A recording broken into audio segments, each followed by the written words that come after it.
পরিবেশ কিন্তু এইখানে সৃষ্টি হয়ে থাকে।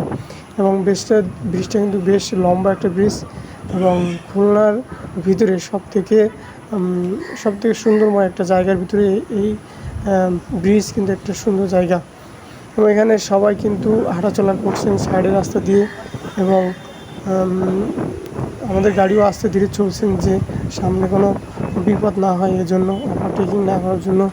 এবং নিচের যে জলরাশি সেটা দিয়ে কিন্তু বেশ হাওয়া আসছে, ঠান্ডা হাওয়া, দেখতে কিন্তু যেমন ভালো দেখাচ্ছে তেমনি কিন্তু নিজের একটা ফিলিংস হচ্ছে, খুবই সুন্দর একটা ফিলিংস, এবং মনের মধ্যে একটা শান্তি কিন্তু প্রকাশ হচ্ছে। এবং এটি একটা খুবই সুন্দর একটা ব্রিজ।